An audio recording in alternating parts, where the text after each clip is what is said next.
students, so welcome to Statisticspedia. Now in this we will start with the new lecture series which is based on your statistical inference and your sampling distribution. So basically before we will start the lecture on the sampling distribution or statistical inference, let's understand the concept of degree of freedom in statistics. Means what do you mean by degree of freedom basically?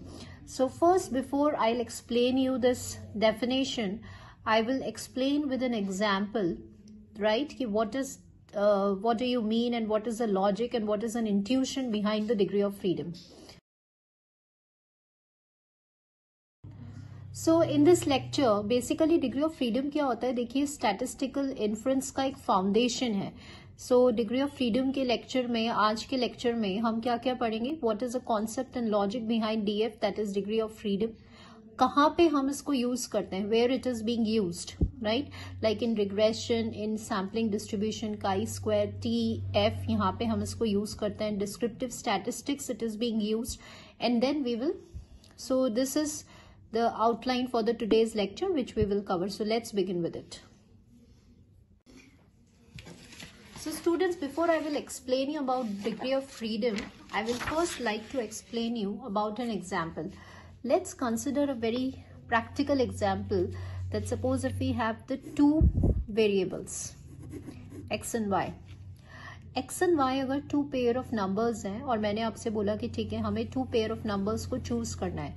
So here you are free to choose the two pair of numbers without any condition. यहाँ पे कोई restriction नहीं है, कोई condition नहीं है. आप आराम से दो numbers independently choose करेंगे without any restriction. That means here you are free to choose the two variables. तो इससे degree of freedom यहाँ पे क्या हो गया? 2 हो गया. ठीक है? तो degree of freedom is 2.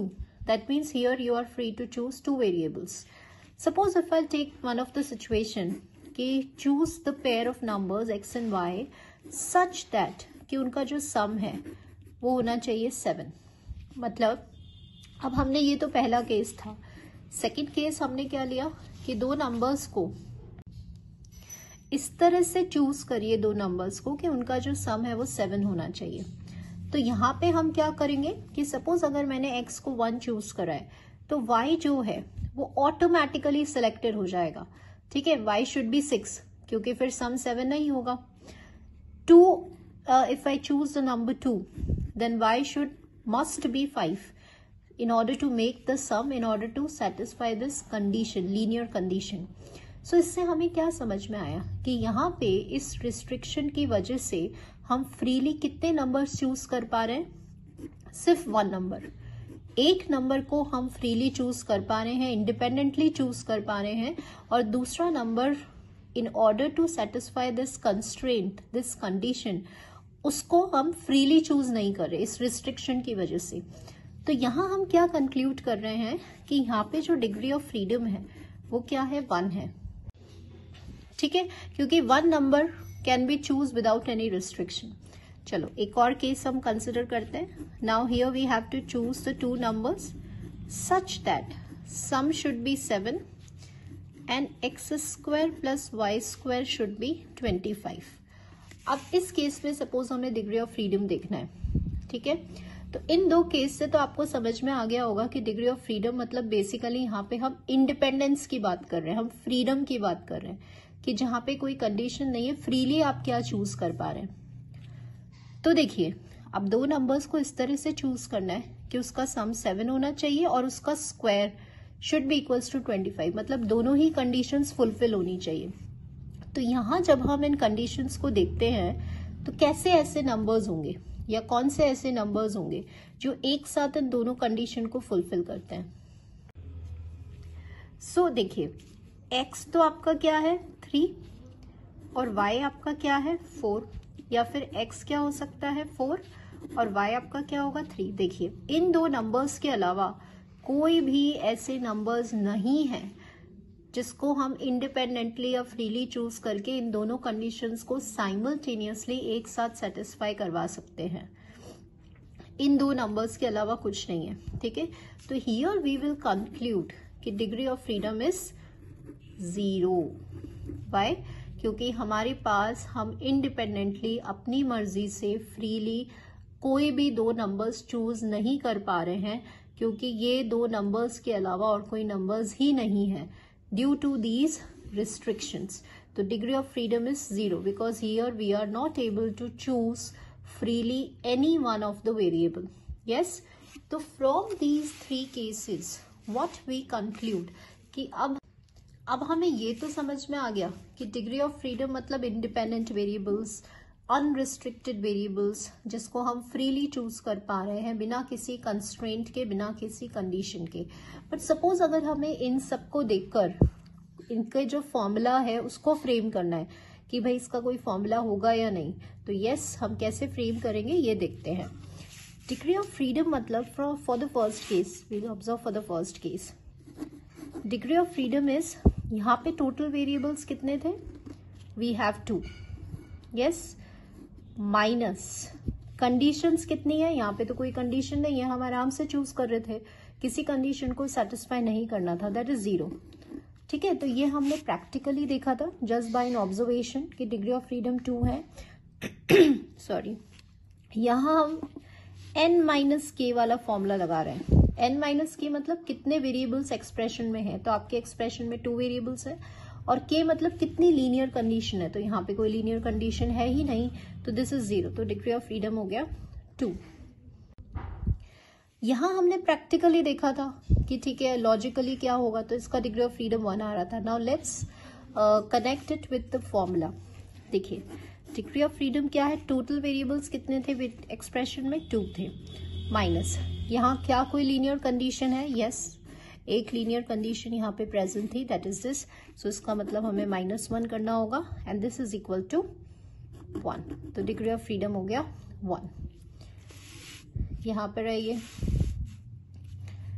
Degree of freedom कितने नंबर ऑफ वेरिएबल्स थे, 2. कितनी कंडीशंस है, वी हैव 2 कंडीशंस, तो ये 2 हो गया, दैट इज इक्वल्स टू 0. तो ये जो एग्जाम्पल मैंने दिया था this will make you to understand the definition part. तो चलो देखते हैं what is the definition part. See, number of unrestricted variables in any expression, ये हमने सिंपलेस्ट टर्म में बोला है कि कोई भी अनरिस्ट्रिक्टेड मतलब जहां पे आप फ्रीली चूज कर पा रहे हैं अपने वेरिएबल्स को, या number of independent variables which make up the statistic, इसको न्यू से डिनोट करते हैं. It can be pronounced as NU, nu, mu नहीं बोलना है, it is NU, that is nu. तो ultimately what we have to focus on, it is we have to focus on the independent variables. See, degree of freedom जो है ना वो foundation है हमारा एक स्टैटिस्टिकल इन्फ्रेंस या सैम्पलिंग डिस्ट्रीब्यूशंस को समझने के लिए. So it is basically we need to understand it deeply. ठीक है, कि कहाँ इसका यूज आता है. तो ये जो लेक्चर सीरीज है वो स्टैटिस्टिकल इन्फ्रेंस पर बेस्ड है. सो आई थॉट कि first I should begin with a basic concept, right. तो इसीलिए हम ये पढ़ रहे हैं. Now move on to the formula.